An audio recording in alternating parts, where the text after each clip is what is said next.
damai yang mengantarku tidur, damai pula yang membangunkanku. Ini adalah hari kedua kami di Maringkik. Mataku dibuka oleh lukisan tangan Tuhan nan indah. Pulau Mungil di Nusa Tenggara Barat ini kembali menyuguhkan keindahan di kala fajar. Jika kulukis dalam kampas, tempat ini dihiasi warna gelap yang akan terang. Seiring lalu lalang perahu para nelayan mengambil ikan, serta warga yang akan menjual hasil tangkapannya semalam. Secara teritorial, pulau ini terpisah dari Pulau Lombok. Dari sini terlihat pulau-pulau di seberang, seperti Gili Bembe, Pantai Pink, bahkan Pulau Sumbawa. Kabarnya warga di sini banyak yang menyeberang langsung ke Pulau Sumbawa dari sini tanpa melalui pelabuhan Kayangan. Mega yang terukir di langit senada dengan gumpalan awan yang membuat Pulau Mungil ini kian menawan. Ini adalah hari kedua kita di Pulau Maringkik. Semoga ada hal-hal unik, indah yang bisa kami dapatkan lagi di sini. Karena di hari pertama pun pulau ini memberikan kami kejutan, di mana hal-hal yang tidak terduga bisa kami dapatkan di sini. Dan kami pun sempat berbincang ke masyarakat, ke pemerintah desa dan sebagainya, bahwa mereka juga menginginkan agar pemerintah daerah memberikan perhatian lebih terhadap desa ini. Terlebih desa ini adalah desa satu-satunya desa kepulauan yang ada di Lombok Timur. Selain keindahan alam, keindahan kehidupan pun kami dapatkan di sini.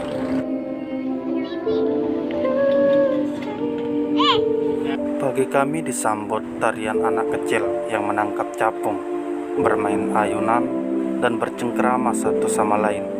Mereka bermain dengan alam, menunjukkan tempat ini masih penuh dengan kealamian. Kami pun mencoba bermain bersama mereka. Hitung-hitung kami bernostalgia, seakan rindu masa kecil yang belum tergeser sama kala itu.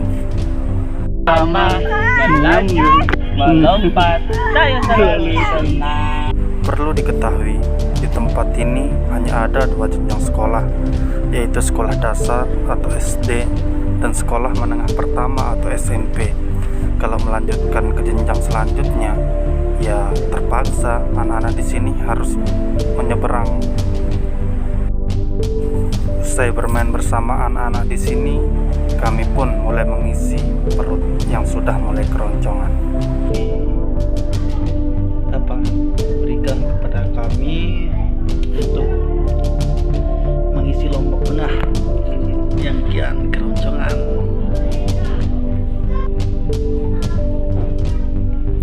Tenaga sudah terisi, kami pun kembali menjelajahi keindahan Maringkik. Tetapi di hari kedua ini angin terasa sangat kencang yang membuat tenda kami hampir roboh. Akhirnya kami menikmatinya dengan cara tidak jauh dari tenda. Kalau hanya memandangnya, kami rasa tidak cukup. Akhirnya kami memutuskan untuk menikmatinya dengan cara mandi di pantai.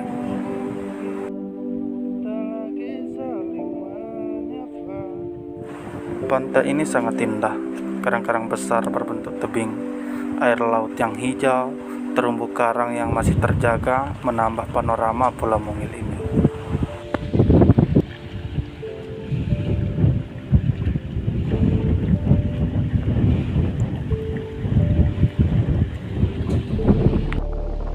Ya untuk kawan-kawan, jadi ini adalah hari kedua kita di Pulau Maringkik.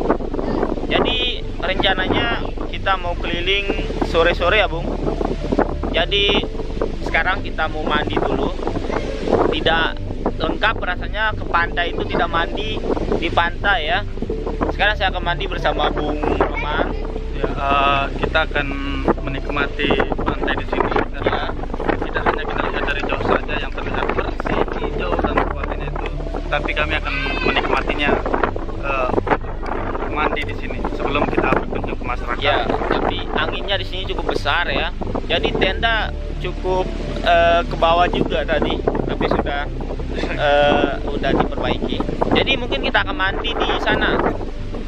Nah, di sana nanti kita mau terjun dari sana ke sana.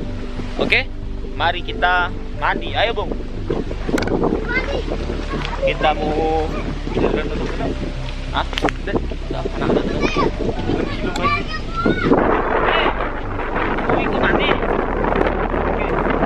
Kami pun bergegas untuk mandi di pantai. Kali ini kami ditemani anak-anak asli desa Maringkik. Segar terasa ketika tubuh ini menyelinap ke air. Ditambah candaria anak-anak pulau menjadi penghangat setiap suasana selama kami di sini. Pulau Maringkik maju!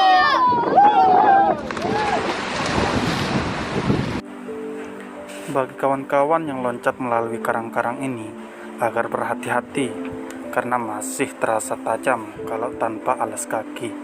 Ini menunjukkan tempat ini memang benar-benar masih alami. Kebanyakan anak-anak pulau ini selalu menghabiskan waktu bermain di pantai, berbanding terbalik dengan anak-anak di luar sana yang waktunya hanya habis untuk game online yang memang berdampak terhadap psikis dan mental generasi bangsa. Ini seharusnya menjadi perhatian kita bersama agar semua aspek terlibat dalam pembinaan dan pembenahan dari faktor yang kusebut tadi. Mengingat perjalanan hari pertama kemarin, pulau yang indah akan alam ini kaya juga akan budaya. Oleh karena itu, aku teringat perbincangan semalam dengan Pak Kades agar pemerintah daerah memperhatikan lebih Pulau Maringkik ini. Pak Kades berharap agar kedepannya pulau ini menjadi destinasi wisata yang disorot.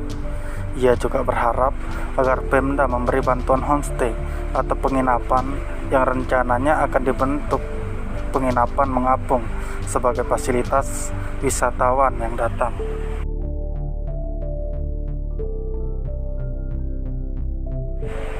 Setelah lama bermain di pantai, tubuh memberi isyarat untuk beristirahat, meski rasa keinginan untuk menikmati pantai ini masih melekat. Karena demi kesehatan, kami putuskan untuk beristirahat.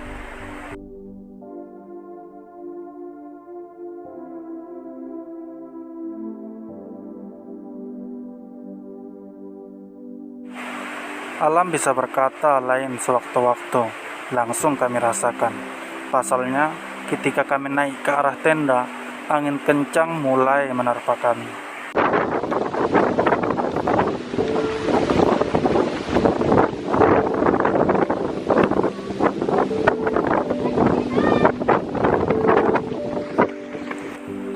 Tenda yang sudah kami perbaiki kembali memberi pesan bahwa tidak kuat menopang angin yang begitu kencang. Karena cuaca yang tidak bersahabat, akhirnya kami putuskan untuk membongkar tenda tersebut dan rencananya kami akan menginap di rumah warga.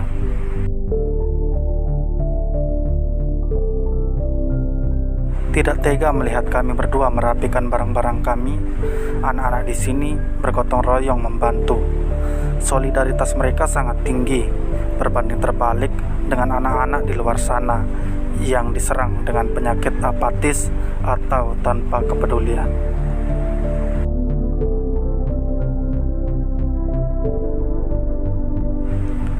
Untuk menjelajahi pulau yang seluas 6 hektar di tengah lautan ini pun kami tunda. Rasa ingin memeluk gunung, tapi apa daya tangan tak sampai. Itulah kata pepatah yang menggambarkan situasi kami hari ini.